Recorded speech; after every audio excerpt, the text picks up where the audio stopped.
This isn't just a routine probation check-in. This is a make-or-break moment. When compliance slips, even slightly, the court starts asking a much bigger question. Is this person still a good candidate for probation at all? Now our conversation here to protect your son, okay? I'm not seeing it. So this is not working for me. Freedom ticket. They had to do that the record drop. Alleging that you're out of compliance with your probation. You understand why you're here today? Yes. The defendant is alleged to have violated the terms and conditions of probation in the following. The defendant failed to report to probation as ordered, having missed 2 out of 4 online appointments. The defendants failed to pay the court fine and fees as ordered, or use community service work to get caught up, being in arrears $679 as of the date the petition was drafted. The defendants failed to complete community service work as ordered, having turned in 0 out of 20 hours. Judge, I gave him a recommendation. He did not agree with the recommendation. I can state it on the record if you would like. I would. Thank you. The recommendation was for him to report in person monthly payments of $89 a month, to complete his 20 hours of court-ordered community service by April the 22nd of 2026. Do you admit or deny those allegations? Yes, I've been calling my PO and I've been emailing. She never called me or emailed back. Okay, but what's your answer to my question? What question? I'm going to do this one more time, and then I'm going to mark it as a denial, and we're going to have a full-scale hearing. You're charged with missing your report dates. Do you admit or deny those allegations? I admit, I've been trying to get in contact with my PO, like for my fine stuff, my community service. All right, so I'm going to mark those as denials. We're going to do a full-scale hearing, and I'm just going to sort it out. Grab a seat right there at the first table, and we'll hear about this thing with you trying to talk to your PO.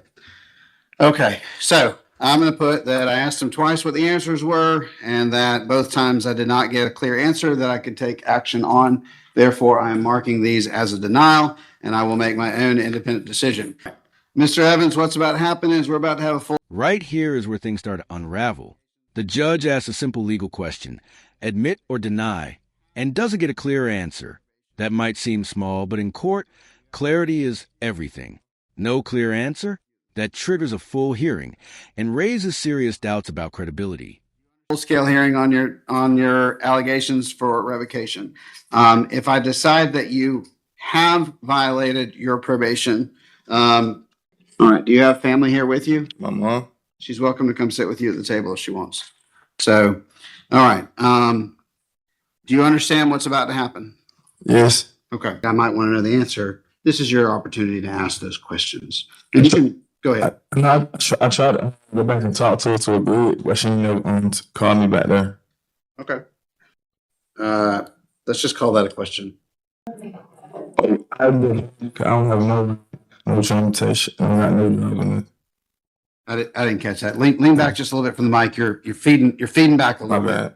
I said I don't have no transportation, no ride. My license suspended, so I get no job to pay the fine. bit. I hear you saying that. Okay. All right. Ms. Sexton, anything else? I'm going to let you tell me what you want me to know. I'm going to let him ask some follow-up questions if he thinks you haven't covered what he wants you to cover. Now our conversation here to protect your son. Okay. Okay. All right. Go ahead.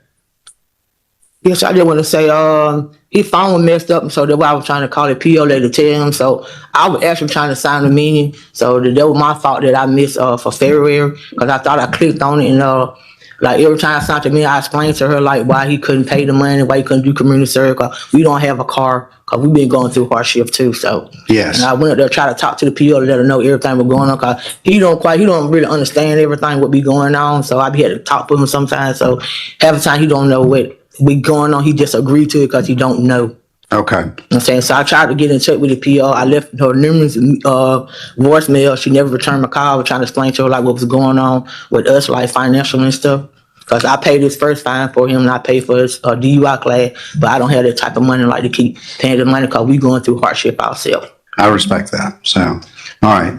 Anything else you want me to know from your end before we go to the next phase? No, sir. Do you have any questions you want to ask her on things you wanted her to say that she didn't say? Sir. Do you have any questions you want to ask her, Ms. Sexton? The only question I have is, did you During your attempts to communicate with probation, did you ever email them?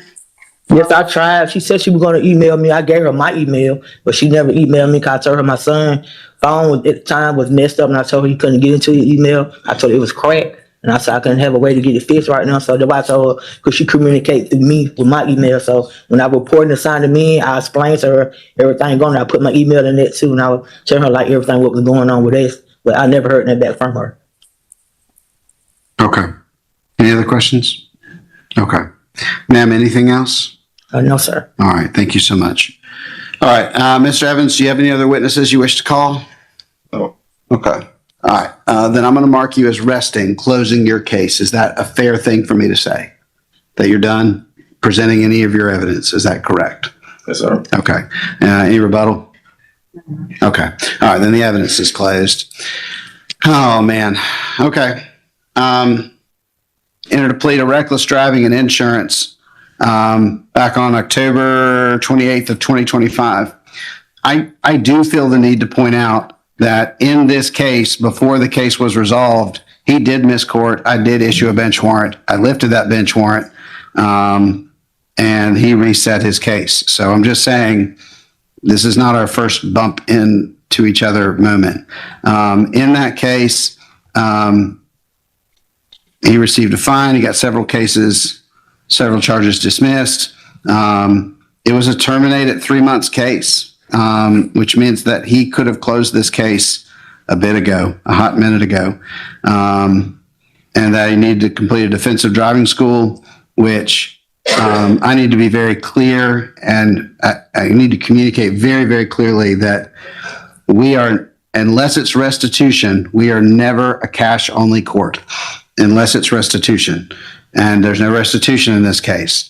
And so I just want to make certain that it's clear that our team makes it very clear with people that when they have financial obligations to the court, those financial obligations can be resolved in a number of different ways. They can potentially, some of these financial obligations can be waived, such as the monthly supervision fees.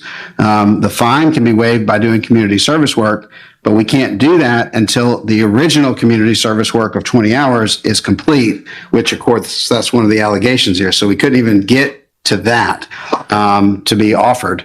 And so I'll also point out that I get that they're saying that, and I respect the fact that Ms. Evans is saying that, him missing those two was something that she was responsible for. And I respect the fact that, she's saying that's it. And so even if I were to so I don't know, I'm still not understanding why we just had a full-scale hearing on this. I feel like the recommendation from the state was pretty reasonable, and it gave him the opportunity to get it back on track. I'm also seeing this bench warrant that had to get issued and then resolved. I'm seeing that this plea was back in October, and we're here and it's not working. So I don't know. I'm not really feeling like this is a candidate for probation. This gentleman is a candidate for probation moving forward. So I'm not seeing it. So this is not working for me. So here's what we're going to do. How many days does he have left? He has 222. Okay. Is this high and aggravated or anything? No, sir. Okay, so it's just standard Yes, everything? Okay. All right, Mr. Evans, this is not working for me. I'm revoking 120 days to the Spalding County Jail, and I'm terminating the balance. And that's the turning point.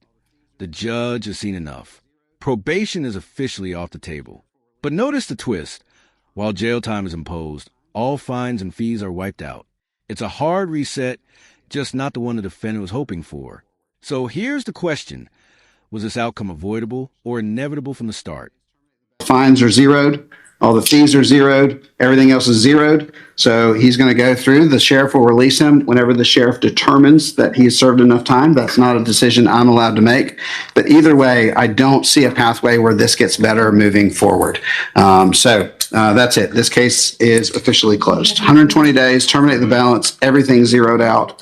There's no consecutive cases or anything else. And that means you're finished with me altogether. And again, the sheriff will decide what the good time credit is.